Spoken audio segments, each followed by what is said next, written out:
الشاهدين والشاكرين والحمد لله رب العالمين رب صل وسلم وبارك عليه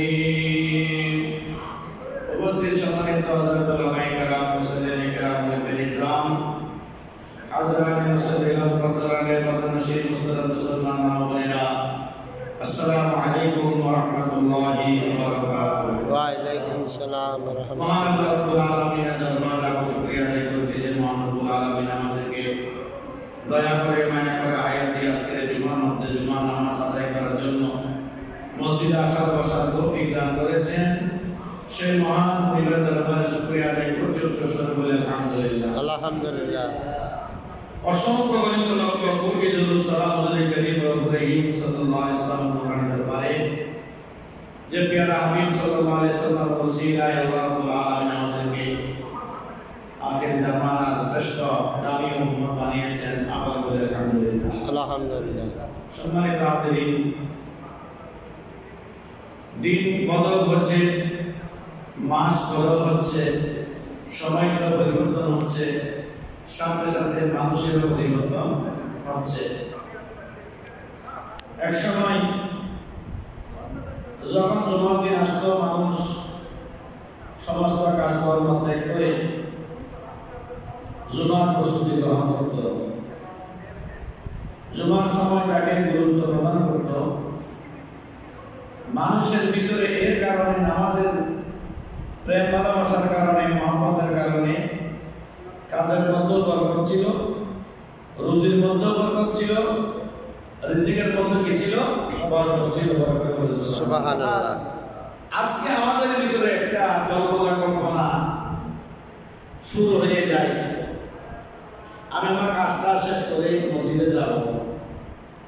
যখন ইমাম সাহেব যখন খুতবার জন্য দাঁড়াবে, সময় তো আছে, এখন তো ইমাম সাহেব আগে যেগুলো বলেছে আর যেগুলো বলেছে এগুলো তো বলবে, অন্য কিছু বলছে না।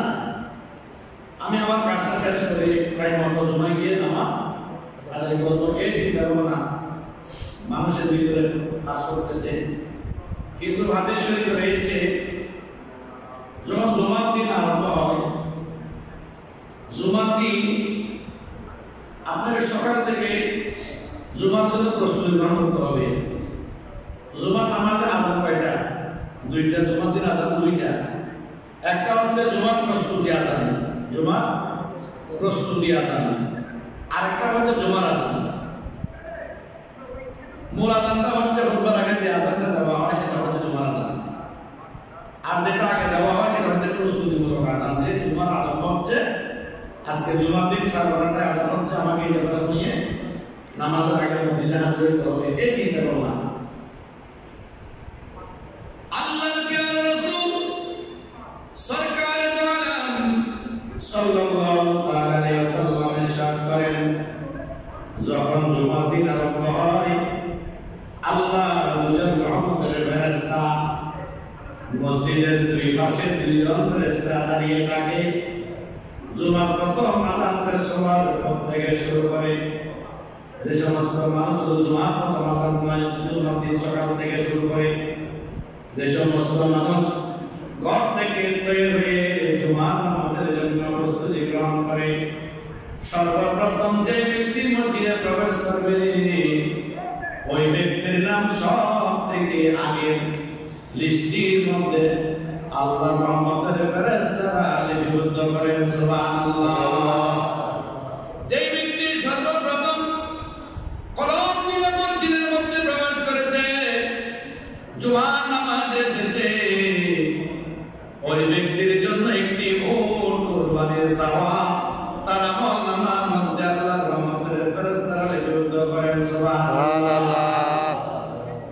উট কুরবানির সওয়াব দেন, এরপরে গরু কুরবানির সওয়াব দেন, এরপরে সওয়াব দিতে দিতে দিতে দিতে এমন এসেছে মুরগির ডিম যে কুরবানি করে আল্লাহর রাস্তায় ব্যয় করবে, ওই ডিমের কুরবানির সওয়াব পর্যন্ত আল্লাহর রহমতের ফেরেশতারা খাতার মধ্যে লিপিবদ্ধ করেন। সুবহানাল্লাহ। যখন জুমার আযান হয়, খুতবার আযান যখন দেওয়া হয়, ওই মুসাফির দুজন ফেরেশতা তাদের খাতাগুলো বন্ধ করে খুতবা শোনার জন্য খাতার মধ্যে বসে যান সুবহানাল্লাহ। এরপরে যে ব্যক্তি আসবে তার নাম দৃষ্টিবদ্ধ করা হয় না, রহমতের ফেরেশতার খাতার মধ্যে তার নাম ওঠে না। তাহলে আমাদের কিন্তু চেষ্টা করতে হবে কোনটা ফেরেশতাদের যে লিস্টি জুমার দিনের লিস্টি যেটা আল্লাহর দরবারে পেশ করা হবে, ওই জুমার দিনের লিস্টির মধ্যে নিজেদের নামগুলো কি করতে হবে, ওটাইতে হবে, না হলে আমরা বাদ হয়ে যাব, নাহলে আমরা কি হয়ে যাব, আল্লাহর রহমতের ফেরেশতা লিখে রেখে বাদ হয়ে যাব, আমাদেরকে বাদ দিয়ে দিবেন। নামাজ আদায় করলাম সব ঠিকই পাবেন, কিন্তু ওই রহমতের ফেরেশতাদের লিস্টের মধ্যে আপনার নাম থাকবে না।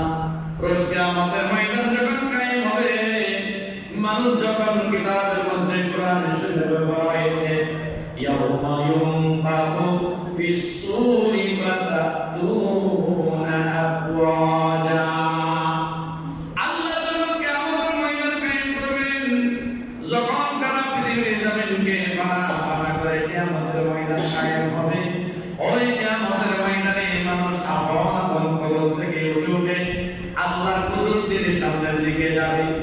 আল্লাহ রাব্বুল আলামিন বলেন ফিস-সূরি, ফিস-সূর মানে সূরত, আপন সূরত, কোন সূরত নিয়ে উঠেছে সেটা আপনি দেখার কোনো সুযোগ থাকবে না। আপনি কোন সূরত নিয়ে কিয়ামতের ময়দানে উঠেছেন সেটা হচ্ছে আপনার দেখার বিষয়।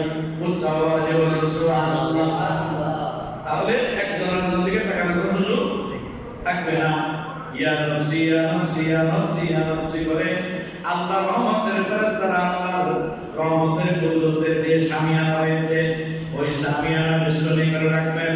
যারা নেককার ব্যক্তি, আল্লাহর ওয়ালা ব্যক্তি, পৃথিবীর জমিনে যারা আল্লাহকে স্মরণ করেছে, আল্লাহর মাহকামত জীবন যাপন করেছে, ওই সমস্ত মানুষদেরকে আল্লাহর রহমতের শামিয়ানার নিচে অবস্থান করার জন্য তারা ডেকে ডেকে সেখানে ঢুকাই ফেলবেন। সুবহানাল্লাহ। সেখানে ঢুকাবেন, তোমরা এখানে আসো, তোমরা এখানে আসো। তো কিছু মানুষ ঢুকতে চাইবে, বলবো তোমরা ঢুকতে পারবে না। বলে কেন? যে তোমাদের চেহারা তোমরা দেখো, তোমাদের চেহারার মধ্যে বিপদের সুরত আসতেছে, তোমাদের চেহারার মধ্যে সুরত আসতেছে, তোমাদের চেহারার মধ্যে জেনার সুরত আসতেছে, তোমাদের চেহারার মধ্যে কুমিরের সুরত আসতেছে। অতএব তোমরা হিসাব থেকে সেজন্য প্রস্তুতি গ্রহণ করো। তাহলে আমাদের কাজ হবে কোনটা? আল্লাহর নাম মন্দিরের দিকে, রাসূলের নাম মন্দিরের দিকে আমাদের কাজ হবে সেদিকে, উল্টা কথা না। সমুদ্রের পানি অনেক সময় উপর দিকে আসে, সেটাকে জোয়ার বলা হয়। পানি যখন উপর দিকে আসে সেটাকে বলা হয় জোয়ার। জোয়ার শেষে আবার কি হয়? বাটা হয়, পানি আবার নিজের দিকে চলে যায়। কিন্তু আল্লাহর বান্দাদের যেগুলো রয়েছে, আল্লাহর বান্দারা আমরা যারা রয়েছি, আমাদের হবে জোয়ার, বাটা হওয়ার সুযোগ নাই। আমরা যদি বাটার মধ্যে ভরে যাই তাহলে আমার নাম আর কোথায়? আমাদের কাজ হবে জোয়ারের দিকে, অর্থাৎ আল্লাহর ইবাদতের দিকে। ওয়াসারিউ ইলা মাগফিরাতিন মির রাব্বিকুম, উচ্চ আওয়াজে বলুন সুবহানাল্লাহ।